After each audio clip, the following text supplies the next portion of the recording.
let's be real here. Not many of us expect much from a backup quarterback. But boy howdy, when they put on a performance that proves us wrong, that is something magical.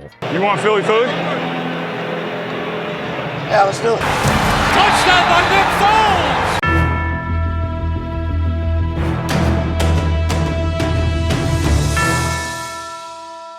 Foles! In the NFL, quarterbacks are kings.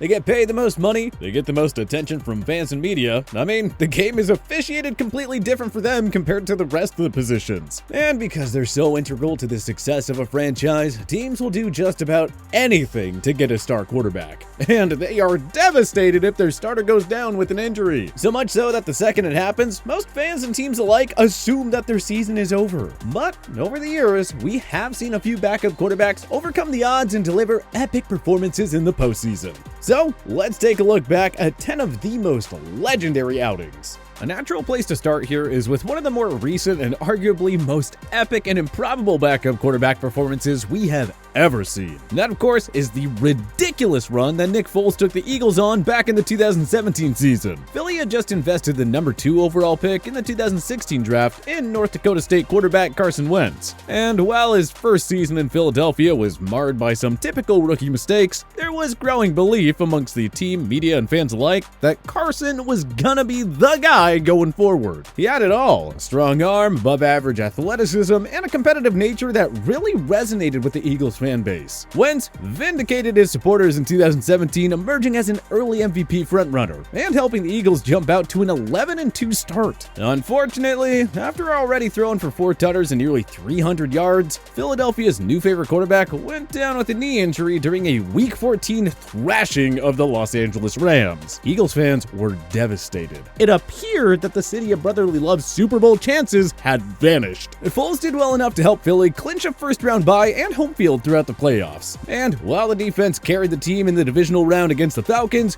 you could almost see that with each game, Foles and that offensive unit started to gain more and more momentum. Still, the media and bookmakers alike gave them very little chance. First in the NFC Championship game against the 13-3 Vikings, and then in the Super Bowl against Bill Belichick, Tom Brady, and the New England Patriots. But in both instances, Foles balled out. Against Minnesota, Foles went for 352 yards and 3 touchdowns in a 38-7 blowout. And then he followed that up with an MVP winning performance in the Super Bowl, throwing for 373 yards and 3 touchdowns, stunning Brady in the Pats. Not only will Foles forever go down in Philly as a hero, but also in NFL lore for putting together one of the most improbable and impressive backup quarterback playoff runs of all time. Interestingly, Foles followed a similar mold to Earl Morrall, as guys who had long NFL careers with impressive peaks and befuddling lows. Morrall's career started way back in 1956, predating the Super Bowl era when he was drafted by San Francisco.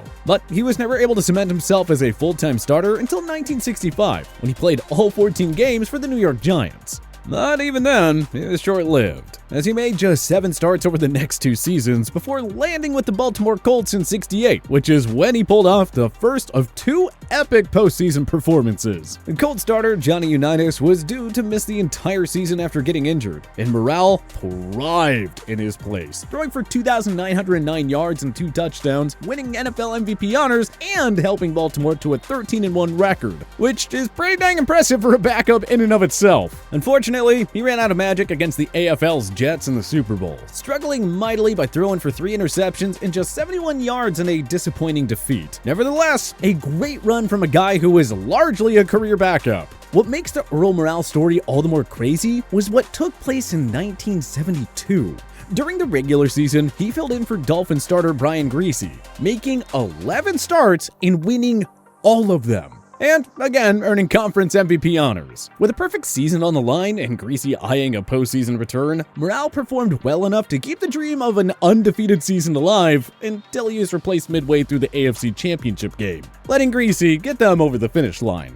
His numbers paled in comparison to what we saw Foles do for the Eagles, but it's only right that we included him on this list.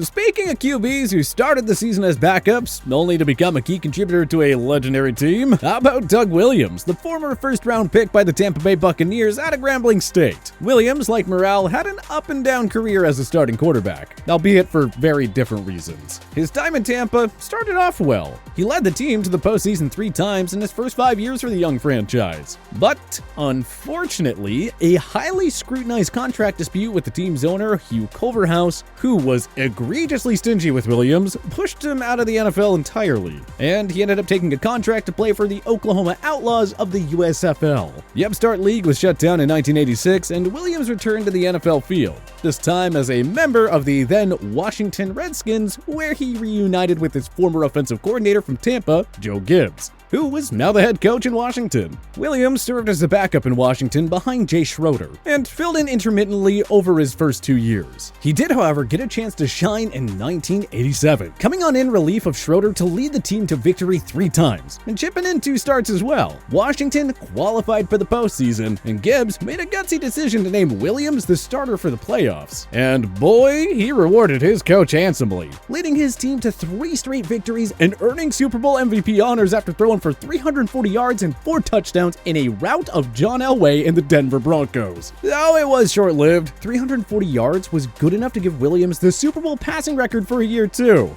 Kurt Warner and Jake Delhomme are 2 more quarterbacks that made comebacks from the abyss of the secondary football leagues. In their case, the NFL Europe. 2 not only return to the NFL, but also to deliver big-time playoff performances despite starting off as their respective team's backup. In fact, they were actually teammates together in Amsterdam as members of the Admirals. Warner made it back to the NFL in 1998 as a member of the then St. Louis Rams, serving as the team's 3rd-string option behind Tony Banks and Steve Bono. But the Rams had a busy offseason, letting Bono go in free agency and dealing Banks to the Ravens, and acquiring Trent Green to be the team's starting quarterback. That is, until Green went down with a torn ACL during the preseason after Rodney Harrison delivered a low hit on him. Up to that point, Warner had never even practiced with the first-string offense, but head coach Dick Vermeil named him the starting quarterback. And, well, the greatest show on turf was born. Warner put together one of the best seasons by a quarterback in NFL history,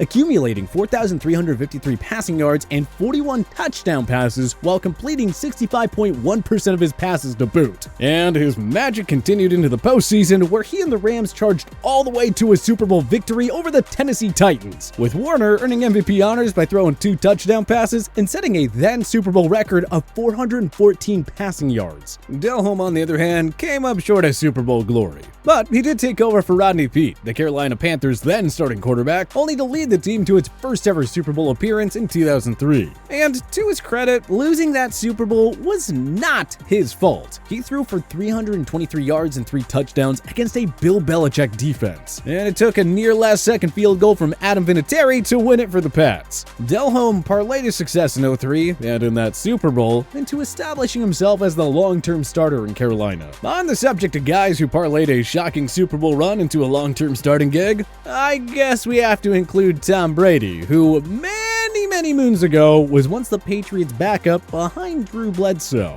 And as Bledsoe's backup, Brady stepped up in a big way after Drew went down with an injury during Week 2 of the 2001 season.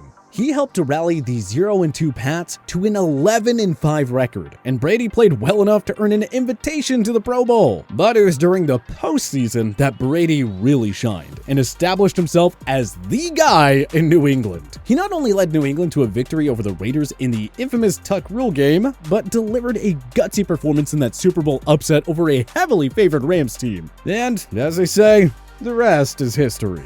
Okay, moving on from Brady to another modern QB who had a pretty epic backup performance. In his case, for the San Francisco 49ers, Colin Kaepernick. And Kaepernick took over for Alex Smith in Week 10 of the 2012 season. And he took an already good 49ers team to a whole nother level, most notably with his epic performance against the Green Bay Packers and his first ever postseason start, when he had 263 passing yards, 2 passing touchdowns, and an insane 181 rushing yards and 2 rushing touchdowns as the 49ers defeated the Packers 45-31. His Niners did, however, lose the Super Bowl that year, But even so, that showing against Green Bay was enough to get him on this list alone. Jeff Hostetler is another guy who delivered for his team in a big way as the backup. In this case, when the Giants starter Phil Simms went down with a foot injury. After helping the team secure a 13-3 record and a first-round bye in the playoffs, Hostetler himself went down in the NFC title game with a knee injury. And this was where the truly legendary part of Hostetler's story begins. He came back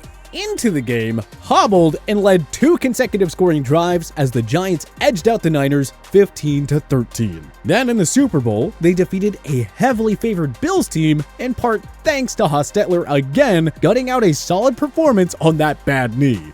Sticking with the old-timers, this is one name that always gets brought up when talking about backup quarterbacks, Reich, who made a number of epic fill-ins during his 14-year career. Most notably during Wildcard Weekend in 1993, when he led the Bills back from a third-quarter 35-3 deficit against the then Houston Oilers, which was insane. And last but not well, actually, he is kind of least, is Taylor Heinicke, who I think deserves some shine for arguably giving the Super Bowl winning Bucks their toughest test of the 2021 playoffs. But considering the fact that he was signed to the Washington practice squad and his main focus was finishing up his engineering degree, I'd say going for 306 yards and 2 touchdowns in a 1-score playoff game against the eventual Super Bowl champs is pretty dang legendary. But which other NFL backup quarterbacks had an epic playoff performance? Did we miss anyone? Join us in the comment section below. If you liked this video and learned a thing or two, clicking the like button helps out a ton. And hey, we appreciate it. If this is your first time coming around to TPS though, subscribing is a great idea because we put out videos like this every single day.